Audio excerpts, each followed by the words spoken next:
Okay, for this video I'm going to show you how to do the alligator stitch.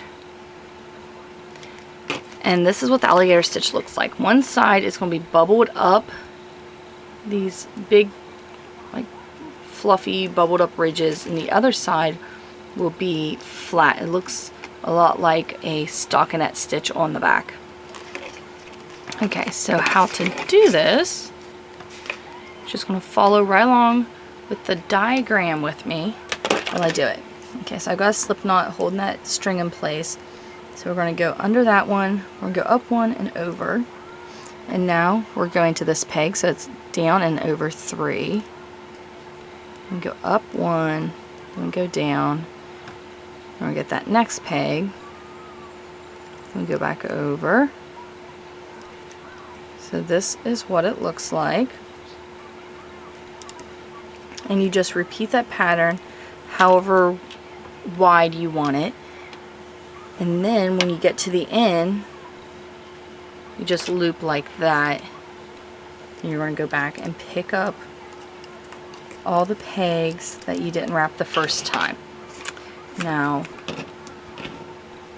what I want to do is I'm going to take a string of a contrasting color and put down in here, and then when we're done I will finish up this edge to match the cast off edge.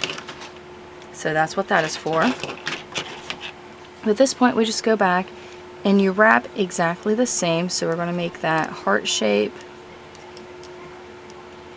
and you just there you go. Alright, there. So this is what it's going to look like.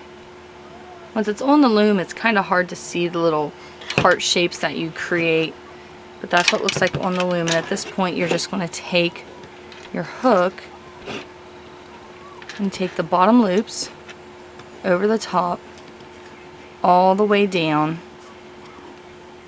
Here, I'll do this on both sides, and then you'll just keep repeating the pattern until you get the scarf or sweater or whatever it is you're making. You're going to keep repeating this until it gets as long as you would like for it to be. Once you get your project the length and width that you would like for it to be, this is kind of what you'll have coming out the bottom. You're going to have that string going through, and you'll be able to see the design, and of course the back side will be flat.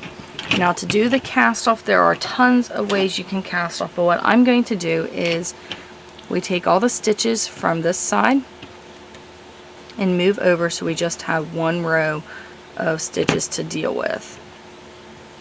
So you do this all the way down.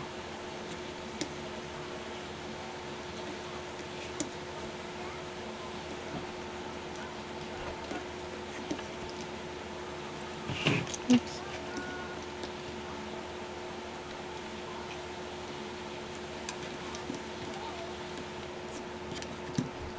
There we go. So just one side of the loom is going to have 2 sets of loops on it. At this point, you can treat these as one, or you can take the bottom over the top. I will go ahead and take the bottom over the top because I've got a swatch over here that I did the opposite way that I'll show you when we are done. That way you can just see the difference of how it turns out either way. Okay. Alright, so each one has, I'll just get out just one loop on it now. And I'm going to do the super stretchy cast off now.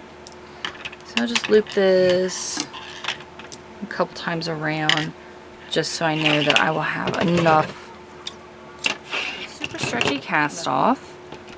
You're going to pull the string around the front of that first peg. You're going to pull the string up through the bottom of the second peg and down through the top of the first peg.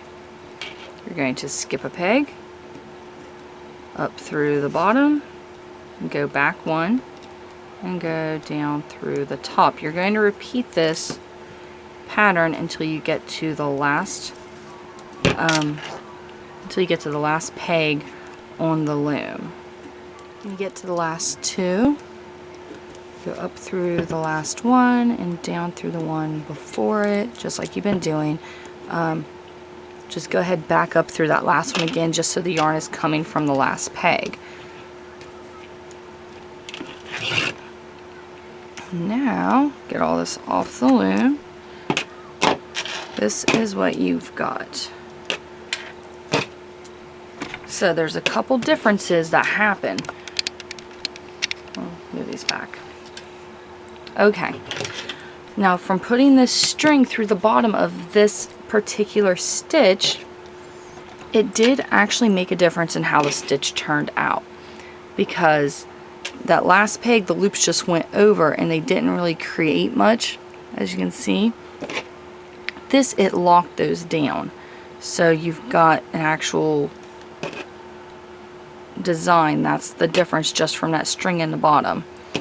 Now the different ways that I did the cast off, this one I left both loops on the one side as I did the cast off and just treated them as one. As you can see, it's chunkier and it's thicker. This one I did not, and it's thinner, and there's a definite difference from it and the rest. Now depending on the project you're doing, you may want to do it one of either way. Now to finish up this edge, we got this blue string in here, and it's separating our first row of loops from the rest. So what you want to do is go through the last two. Oh, I might have to sit this down and zoom in. Okay, go through the last two, pull the one before the last through. You're going to pick up the next one, pull it through. I'm not using a big enough crochet hook for this. You're just going to go all the way across, picking up the next one. And the way the stitch is, it's going to be kind of hard at times to tell which one actually is the next one. Just pick up one.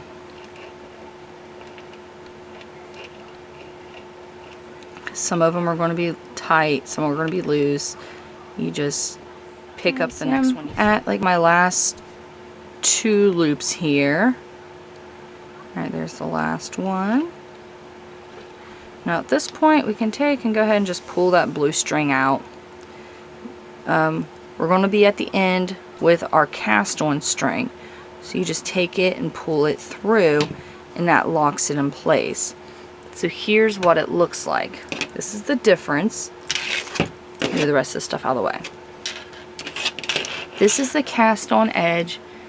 If you take and just hold the spots out separate with the string and then crochet them. Now, if you don't do that, this is what the cast on edge looks like. So this is one of those stitches I definitely suggest taking the time to put that string down after you do your first row, to have those separated so that you can do this to finish it up. That does give it a lot nicer finished edge. You can even take your cast on string, make it a lot longer, and crochet the opposite way and do like one chain in between each one to make it a little stretchier. But as you can see, this really isn't like pulling it in too much. I mean, this other end is going to be a little stretchier, but it's not a big difference. It definitely looks a lot better than this, although I do like this cast off better for this stitch because it's chunkier. Alright, that is how to do your alligator stitch beginning to end. You just make it as wide and as long as you need. I hope you enjoyed this video. Any questions or comments, please leave in the comment section below, and don't forget to subscribe.